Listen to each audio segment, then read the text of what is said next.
ये पत्र भेजने का काम कर रही हैं और बहुत जगहों पर आपको बता दें प्रदर्शन भी चल रहे हैं। कमेंट बॉक्स में आप बताइए कि आप प्रदर्शन में सहभागिता कर रहे हैं या फिर नहीं, आप ज्ञापन देने जा रहे हैं या फिर नहीं।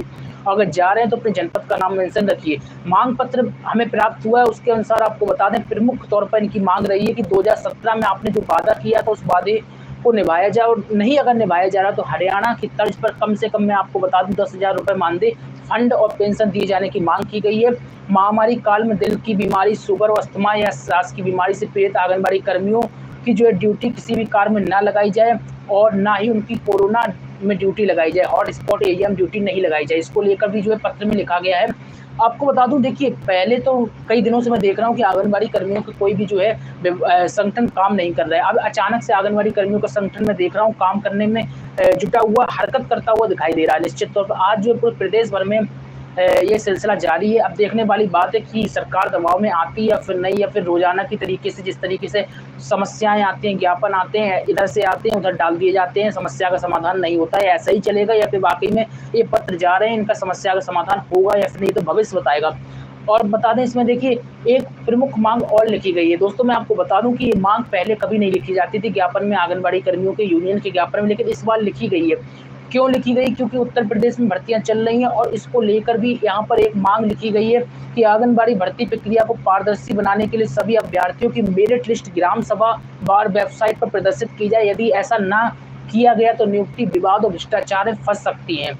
और इसी के साथ ही आंगनबाड़ी भर्ती में मनमाने ढंग से आरक्षण किया जा रहा है। आरक्षण के संबंध में स्पष्ट आदेश दिया जाए, क्योंकि आरक्षण के नाम पर विभाग में मनमानी की जा रही है। बिल्कुल सही बात है। मैं देख रहा हूँ कि आरक्षण के नाम पर विभिन्न जनपदों से वैकेंसी निकल रही है। अगर उन्होंने फार्म ले लिए तो मेरिट लिस्ट रोक कर रख दी। सवाल यहाँ पर मेरिट लिस्ट आप कब तक रोके रहोगे? कहीं ना कहीं इसमें बड़े बड़े आरोप लग रहे हैं कि अधिकारी मिली भगत कर रहे हैं। बड़ा सवाल निश्चित तौर पर कहा जा सकता है, क्योंकि मेरिट लिस्ट इतने समय तक रोकना पेचीदा होता चला जा रहा है। बहुत सारे भाई बहन अभी कल ही मुझसे पूछ रहे थे कि आगरा के बारे में बताइए, हरदोई के बारे में बताइए। विभिन्न जनपदों से आप लोग सवाल पूछ रहे हैं क्योंकि आप लोग फार्म भर चुके, लेकिन परिणाम क्या निकल कर आ रहा है? शून्य। क्योंकि आपको बता दें जनपद स्तर पर कोई भी जानकारी जो है नहीं दी जा रही है। आपको इसी के साथ ये बता देते पोषाहार वितरण में स्वयं सहायता समूह के स्थान पर मातृ समितियों से काम लिए जाने की मांग की गई है। ये मांगे जो की जा रही है, कमेंट में आप बताइए मांगे जो की जा रही है जायज है या फिर नहीं, और इतनी जो ज़्यादा मांगे की जानी चाहिए थी या फिर नहीं। आंगनबाड़ी के स्टॉक के आधार पर परियोजना कार्यालय के स्टॉक रजिस्टर का मिलान करके प्रमाणित किया जाए। लाभार्थी पोषाहार वितरण के संबंध में आंगनबाड़ी वर्करों के प्रमाणीकरण को आवश्यक माना जाए। हॉट कुक फूड तुरंत शुरू किया जाए। मैं यहाँ पर देख रहा हूँ, अगर मैं आपको बता दूं मांगों को लेकर अगर पढ़ना स्टार्ट करूँ, पढ़ तो मैं रहा ही हूँ। अगर 2-3 मांगे आपको मैंने बताई, अगर मैं और ज़्यादा आगे बढ़ता हूँ तो बहुत सारी मांगे, लगभग 20-25 मांगे हैं। मैं तो ये कहूँगा आंगनबाड़ी वर्करों यूनियन को कम से कम 2 से 4 मांगे ही लिखनी चाहिए थी, लेकिन इन्होंने पूरा तो पैराग्राफ लग दिया। इतना तो मुख्यमंत्री कभी नहीं पढ़ता, ये सभी लोग जानते हैं, क्योंकि मुख्यमंत्री के पास इतना समय नहीं रहता है। आपको 2 से 3 समस्या लिखनी चाहिए थी, लेकिन फिर भी आपने जो समस्याएं लिखी वो ज़्यादातर मैं देख रहा हूँ कि जायज़ समस्याएं हैं, नाजायज़ समस्या नहीं है। और आपको बता दें मानदेय को महंगाई भत्ते के साथ जोड़े जाने की मांग की गई। राज्य कर्मचारी के समान महंगाई भत्ता दिया जाए। और इसी के साथ ही आपको बता दें लाभार्थियों को राशन की मात्रा दुगनी की जाए।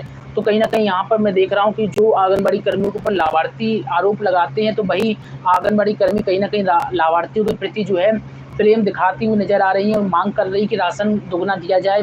और इसी के साथ ही फीडिंग के नाम पर वसूली का भी आरोप लगाया गया कि फीडिंग के नाम पर वसूली बंद हो, डिजिटल रिपोर्टिंग के लिए टैबलेट दिए जाएं। आपको बता दें उत्तर प्रदेश सरकार ने मोबाइल दिए जाने का ऐलान कर दिया है और जल्दी मोबाइल मिलेंगे, लेकिन आंगनबाड़ी बहनों का कहना है कि मोबाइल की जगह टैबलेट दिया जाए। तो मैं आपको बता दूं ये तो मांग कोई मतलब की नहीं हुई, जब आपको मालूम है कि मोबाइल के लिए पैसा हो चुका है जारी और इसके लिए प्रोसेस चल रही है। सितंबर तक, संभवतः सितंबर या अक्टूबर तक आपके पास मोबाइल आ जाएगा। इसके बावजूद भी अगर टैबलेट की मांग हो रही है तो आपको बता दें कोई मतलब का नहीं। इसमें एक देखिए एक मांग और की गई है कि जो भाषा है उसको हिंदी किया जाए। हाँ, ये मांग जायज़ है, क्योंकि इंग्लिश भाषा बहुत सारे वर्कर्स जिनको समझ में नहीं आती है, तो वो हिंदी भाषा में लिख सकें, ऐसा किया जाना चाहिए। तो सरकार को खुद ही अपने आप सोचना चाहिए था।